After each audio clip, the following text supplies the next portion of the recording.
How was your bye week? It was good. It was good. Go anywhere? No. Kind of off that, Jacoby. You have time to reflect and kind of look back. I know it's a weekend process, but this past week at all, did you have time to think about how well you really have played this first stretch of games?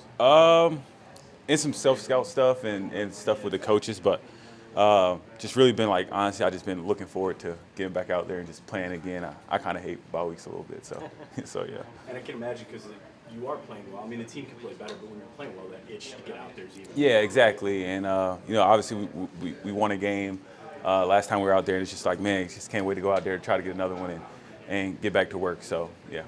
Jacoby, you were with the Dolphins last year. Their defense was a lot better with Brian Flores. What do you see out of them without Flores? I mean, I still see a really good defense. A lot of the guys are back and with more experience in this defense. Guys playing at a really high level. Obviously, they're winning a lot of games, and they still got a lot of, I think, really playmaker style, game-changing players. And I think they're playing really well still. You didn't see much of Chubb in the last game, but do you expect to see a lot of him? Oh, for sure. I mean, they paid him. They better play him, right? So I would think that he'll play a lot this game.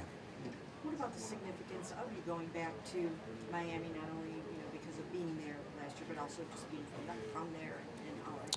I don't care. I just want to go win. Yeah, that's where my focus is. I'm not really into the other stuff. There's no Jacoby revenge game or anything? They didn't do anything wrong to me. So, I mean, I'm a little too old to hold grudges if they did, but nah, it's not my style. You don't look at their offense, but what do you think of the season 2 that's had? I mean, obviously being friends with him and extremely happy the things that he's done this year, and I think he's doing a really good job for what they're asking him to do, hopefully he doesn't do it on Sunday. Has he exceeded what you expected from him? Well, I don't make expectations for people. I mean, he's just playing really good, so yeah. What worked so well for you guys in that Bengals game? I think I think we play really good complementary football in all three phases, and I think we came out with the understanding of the magnitude of that game. I thought we, prepared well, and I think I felt like a little different energy going out of the locker room into the stadium, like for the first snap, and it held true throughout 4 quarters, and I think we played a full 60-minute game. It was our first time, I think, of the year ending the game and taking the knee, and that's huge to be able to do that in the NFL. So yeah. When a team like the Dolphins scores so many points and always attacking through the air, is it easy to get caught up in that type of game? Do you want rather control the game with your offense? I mean, the plan is to do whatever we got to do to score one more point than they do. However that comes, 3-2, whatever it is. I wouldn't, but whatever. Just to go out there and win a game. Whatever we need to do on offense to win the game on our side of the ball, I'm sure we're going to do it. And whatever we got to do on defense and special teams on that side of the ball, I think we'll do. And play for 60 minutes. That's all it's going to really come down to. When you guys do your self-scout from the first 8 games, what were some of the things offensively that you said, hey, we did this well, and we can do even more of this in the final 9 games? Well, if I tell you that now and they watch this and then they get a scout report, but I think it showed of how much we've hurt ourselves and how much we have stopped us from scoring touchdowns and converting on third downs and big plays here and there. And I think that was the main key takeaway that I think we took. Why is carrying momentum from week to week, positive momentum week to week, so difficult in the NFL? I mean, it's the other team gets paid too, I think there's so many good players in this league and good coaches and obviously good schemes to where it makes it hard, The good teams find a way to do it, but it's definitely hard, and so you just got to find a way to do it in practice, and just carry the momentum in practice and have a little bit more juice in practice, have a little bit more focus, a little bit more attention to detail, and hopefully that translates to the game. Jacoby, the people that you know that ask about Nick Chubb, what do you tell them? I sit there and think because I'm like, it's so many things I can tell you about him. And the thing that it all comes back to is like it's no surprise. You know, the way he works, I mean, not only the videos that people see that him lifting all these weights, but you know, every day in practice he's going to the touchdown. No matter how far we're back, he's running to the touchdown and running back for the next play. To where his success is no surprise. His style of running is no surprise. The things that he can do is no surprise. Obviously, you can't take it for granted because sometimes it's unhuman-like. But then when you get around and you're like, dang, man, like this is what NFL players should be. This is what a professional athlete should be. And he does it day in and day out, no matter the circumstances. He's just that guy that you want in your locker room. How much, what's Amari meant to you, and how much better of a quarterback has he made you?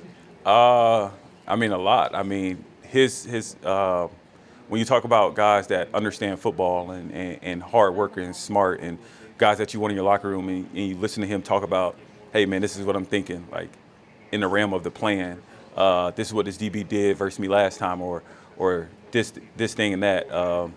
You know, he's opened my eyes to so many like different things of trust and things of that nature that the things that he does is incredible. And you know, obviously fortunate to have him on the team and you know, have him a part of my career. And so yeah, just looking to make more plays. Jacoby, I guess Kareem Hunt was emotional after the Cincinnati game, not knowing it would be his last game with the Browns the day before the deadline. Have you noticed any change in his demeanor now this week, now that he knows he's going to be here? No, I didn't see him after the game, emotional or whatever. So it looks the same to me. When you have a game like that against the Bengals, where it's like complementary football on all three sides of the ball, what are the conversations like after a game like that to try to keep that momentum going and keep it connected? I think the main thing that Coach said was, this is what it could look like if we do this consistently, you know, and I think players understood that, and I think guys really looked at it as, wow, like, that is right. Like, we did do this right. We did correct this from the week before or the week before that. And this is how it all comes together. Because all of our plans kind of play off each other. Like, what we do on offense is predicated on what the defense thinks and stuff like that, and special teams, so forth. So I think guys kind of saw it all come to fruition, and, you know, hopefully just doing that again. Jacoby, you talked about,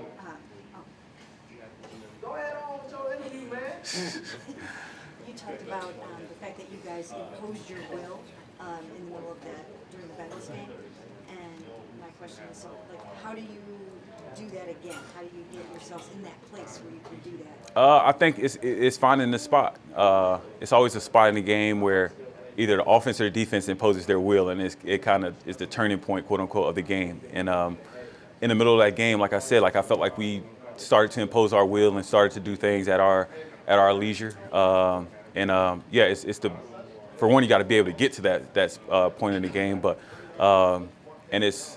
maybe it's the first play of the start of the game. Maybe it's the second half. It's you never know when it's going to come. That's the crazy part. It's just like you never know when that play is going to be the spark, you know.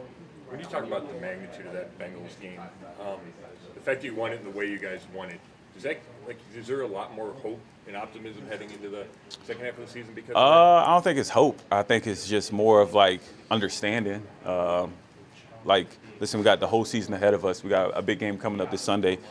Let's go try to do the same thing again, you know, and play good football in all three phases of the game. And then at the end of the game, see where we're at. Jacoby, for as much as Amari has meant to this offense in the past game, I mean, Donovan, too, just seems to have that tendency to make big catches. I mean, how much does that help you as a quarterback in the flow? It just makes you want to give them more, you know, and I think like Donovan is just like, he's just so quiet. I mean, him and Amari are kind of like the same. Like, they don't talk. Like, and you look up and you're like, dang, like, Donovan had 80 yards. Like, he almost had 100 yards. You know, it's just like, and he's making big catch after big catch after big catch. And, you know, it dates back to, like, the first game of the season. Like, I just always think of that big third down catch they had, like, and the ball was behind him and just catches with his hands, plucks it out of the air. He just has done that for us all year, you know, and obviously finding ways to get him more involved and get him more balls. But, you know, I think he's been playing really well. So, Like you said, demeanor-wise, him and Amari are pretty similar. I know David doesn't talk a lot. I mean, Oh yeah, it's literally all of them are the same. It's crazy. In the NFL, I mean, receivers are a pretty mercurial, kind of big personality. Yeah. To have a room of guys who aren't that, just what's that like? It's different for sure, but they find their ways to give me like subtle jabs where I kind of understand their personalities. But to have all three of them not talk is kind of bizarre. How about the younger guys? Do you feel like the upside is really good the second half of the season for David Bell, Michael Woods? Oh yeah, for sure. I think for those guys to be able to, hey, look, let's see what I've done in practice, training camp. I mean, they've been going since last year's season. You know, the bye week was probably their first little break, and see where they fit in, where we fit them in the offense, and see the plays that we're asking them to make. And the good thing, obviously, David Bell's getting more. He has got more of the player time and has made more of the plays from those two. But just continuing ways to grow and help them out, and I think they're becoming more professional to where they understand it themselves, and excited for them.